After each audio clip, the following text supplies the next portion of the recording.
Today we're visiting Tintern Abbey. Tintern Abbey in Monmouthshire was founded by Walter de Clare, Lord of Chepstow, on the 9th of May 1131. It was the first Cistercian foundation in Wales and the second in Britain. It fell into ruin after the dissolution of the monasteries in the 16th century. The Cistercian monks who lived here followed the basic principles of obedience, poverty, chastity, silence, prayer and work.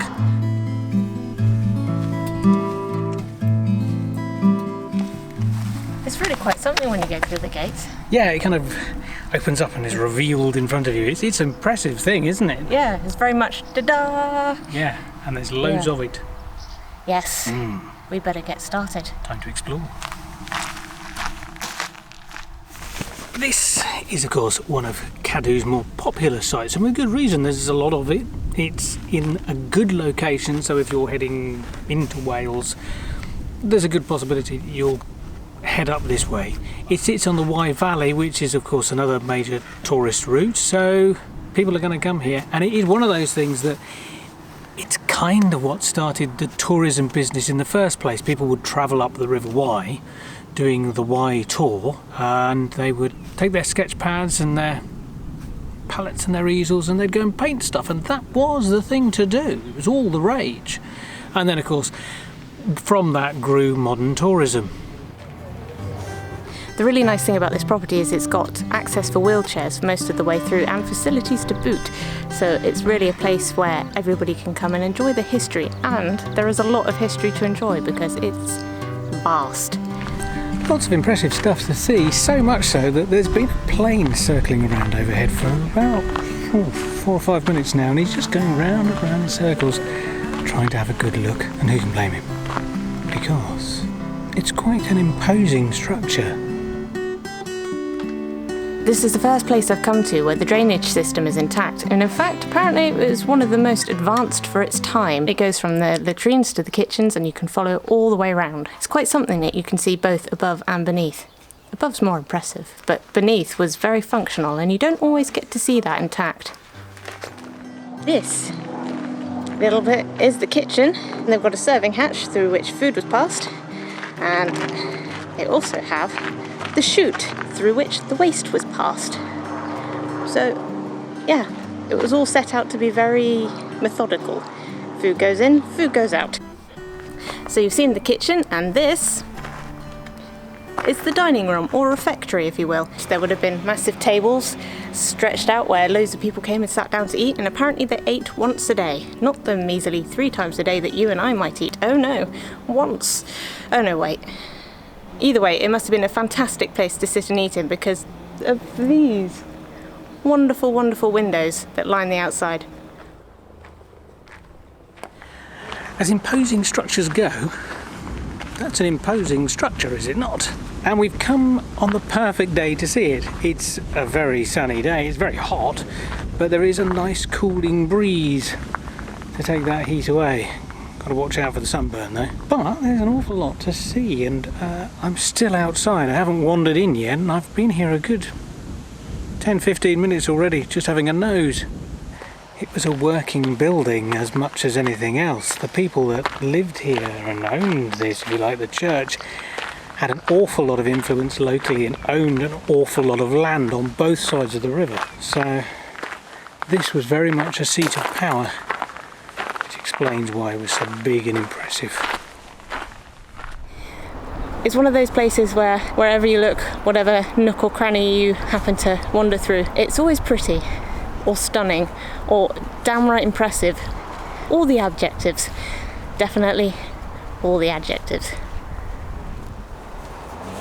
If you've ever seen an image of Tintern Abbey before, chances are this is the one that you've seen. It's shot from here because it's a nice little easy place to get to, and it gives you a nice symmetrical image. It's all very pretty, and it is an image that appears all over the place. I'm surprised how many times that I've seen it, but I probably shouldn't be. It's an incredibly iconic site, and when you consider the role that places like this played in our modern tourism industry and in history as a whole, it's not surprising that this is one of those images that keeps cropping up time and time again.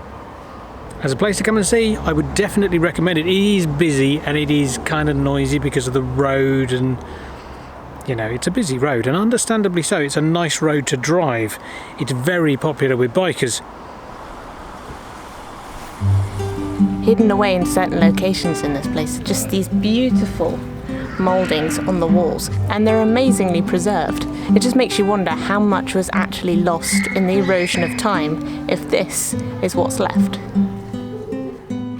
It's always good when there are a number of ways to get into a place. I like this because this is a tiny little door. This is a good way to see anything for the first time. Wandering through a tiny little door, and then you're greeted by this. It is huge in here.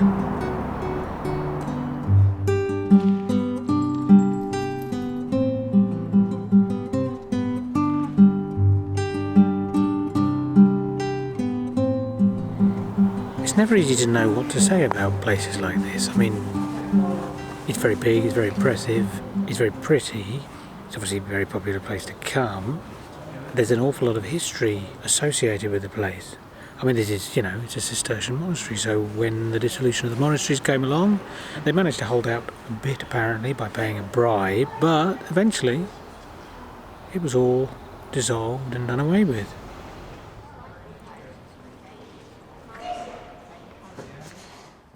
Lead a bookworm to a ruin and she will find a library. Because this section in the front here was the book room, and back there was the sacristy where they kept religious garments and paraphernalia needed for services. But yes, I found the library. So the sacristy is far more ornate than the book room, with these beautiful ceiling moulds and arches that go over the top. I'm not entirely sure what the ceiling of the book room would have looked like. Maybe it was in keeping, I don't know. There are some dents in the wall that look like something had been there, but I couldn't say what. Now the question is, would this be more interesting to visit if it was fully intact, or is it better this way as a ruin, or partial ruin? I think that it's better like this. There's something more romantic, more magical about it, and what's interesting is the reason that it looks like this is because somebody wanted to get a divorce. I mean, that's basically what the dissolution of the monasteries was all about. Henry VIII thought, well, I don't actually like this wife, and if I want to divorce her, well, the Catholic Church don't like that, so therefore we must do away with the Catholic Church. And this was part and parcel of all that. Get rid of the monasteries, and then you don't have to abide by their pesky rules. That's why we have the Church of England. So I think we've come to the end of our visit to Tintern Abbey, don't you? I think so. It was a good visit. We have been here a very long time, and admittedly we, spend a lot longer than maybe you need to because we film a lot, but... Yeah, well, the main bit with all the massive impressive arches, I kept wanting to go back in there, because every time you go in there, even if you think you've got the scale of the thing set in your mind, you just go, wow. It is huge. Mentally, yeah. It's hugely impressive. It's a massive space. I can only assume that when it had a roof on it, it sounded really good in there. Yeah, I bet it did. Although I'd be curious to see what it looked like complete. I think I prefer it as a ruin. Yeah, I definitely do. I quite like a ruin. Yes, there's something. I mean, you can still see places of this size that are, in use today. So you can go and have a look at what they do look like. But you need some of these. I think, something that looks, to my mind, far more romantic, far more, mysterious and lovely. And actually, it's an amazing sight to catch when it's misty down here. We've driven past on occasions when it's been quite misty, and it'll just suddenly loom out of the fog at you. Yeah. That's quite an interesting sight. And I quite like it when you go past and it's lit up at night and you've got the night mist in the air as well. That's a good sight. One. Yeah. Then you can just imagine a vampire flitting down from the rafters and going, "I want to suck your blood."